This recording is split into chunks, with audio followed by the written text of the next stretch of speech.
Okay, I wanted to go ahead and just shoot a quick video about how to do this problem when you're trying to find the amount of the initial investment. So this is the problem that you asked me about. It's number 8 from 5.5, where we're trying to solve for that initial amount. So it says what lump sum must be invested at 9% compounded monthly, so that's important, for the investment to grow to $72,000 in 11 years. At least those are the numbers that were in the example that was attached to the email. All right, so when you see something that's compounded monthly, that should lead us to a particular formula that I notice when you do the view example, it never does show the formula. It shows some different arrangement or rearrangement of the formula, but this is kind of how I think about it. I'm just going to call A of t, that's just the amount after time t.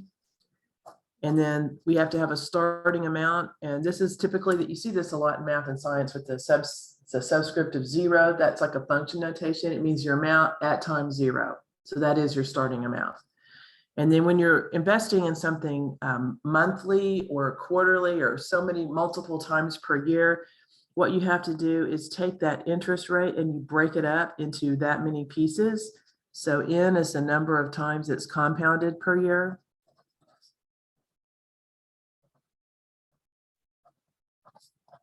So in 1 year.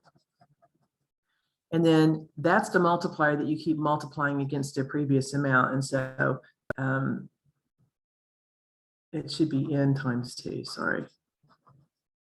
Okay, so you're going to do it for 2 years, but you're going to multiply it this many times for each year. So you have a lot more computations, even though the rate, the part that's the rate of growth is smaller because you're breaking it into pieces. But it turns out the more frequently you break it up, the more frequently you compute it, even if it's broken up, the slightly greater gain you will have at the end of the same year.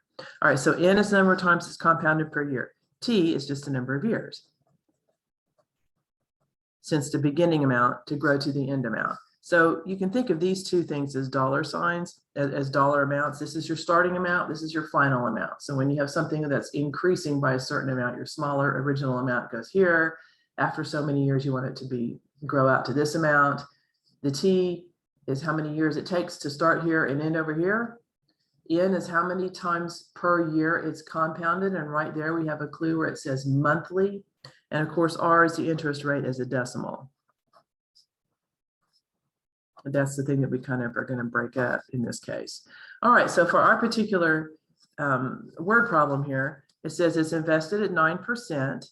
So for our example, the R value is going to be 9%, which is not what we use when we calculate with a percentage. We're going to use 0.09 as our percent. We keep reading, it says compounded monthly. So monthly means every month, all year long, we're going to refigure that amount. So that's 12 times per year. So that means our n value is going to be 12. And then they give us a couple more things, right? 72,000 is what we want it to grow into after 11 years. So that's the final amount over here. So they're telling us the final amount is 72,000. And of course, they're telling us the number of years is 11. Okay, so we're going to take and put all of these 4 numbers into, there's 1, 2, 3, 4, and it's the same here, 5. So there's 5 variables and they've given us 4. And so we're trying to solve for this piece right here. All right, so let's put these pieces in that pattern. So the final amount, $72,000. This is what we're trying to solve for. They said what a lump sum must be invested. So that's your initial investment right here. That's what we don't know. And then everything else, the rate is 9%. We're going to break that up into 12 pieces. And then we're going to multiply it each year. I've got these backwards, but no, I don't. 12 times a year for 11 years. Okay, so that gives us what? 132, I think, calculations here.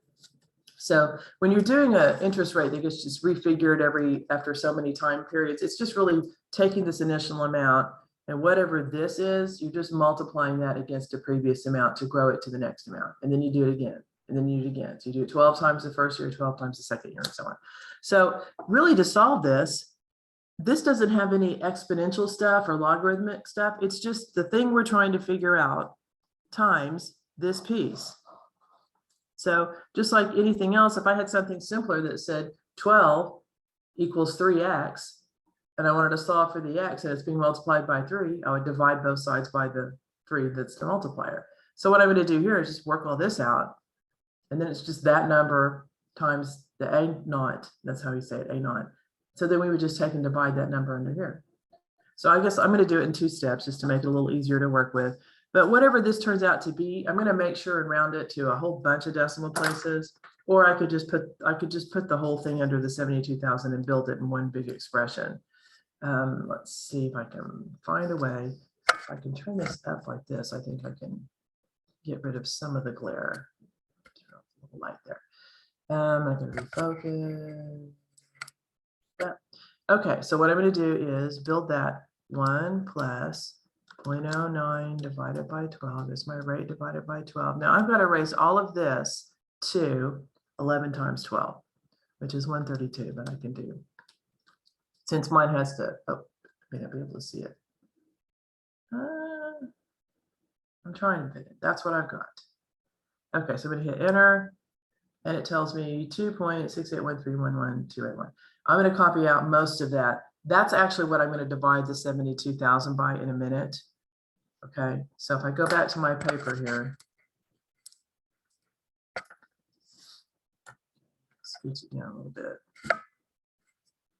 Okay, so this number just calculated to, I'm going to just write a few things into my calculator as much as I have room for here. 11281. All right, that's what I've got on my calculator as an estimate for this piece right here. Now I'm just to solve it for the initial amount, just going to divide that. So it's going to be the 72,000 divided by that number that we got when we calculated everything after the 11281. Now, when you do the view example, they have this set up to where this has already been solved for. So all they're doing on the view example, and I know they don't use the same variables that I'm using, but they say to solve for this piece, you're going to calculate this amount over this piece here.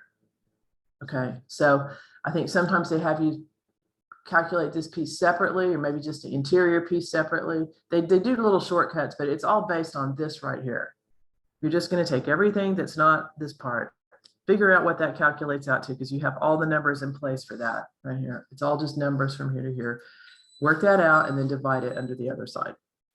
Okay, I don't know what the final answer is, and you'll have to go ahead and round it to whatever the accuracy is that it wants anyway. But that's how you do a problem like that when you need to solve for the initial amount, because it's always the initial amount times the rest of the expression on the right hand side. So you're always going to take whatever is multiplied against your original amount and divide it to the final amount. Okay, I hope that helps, and I will stop my recording now.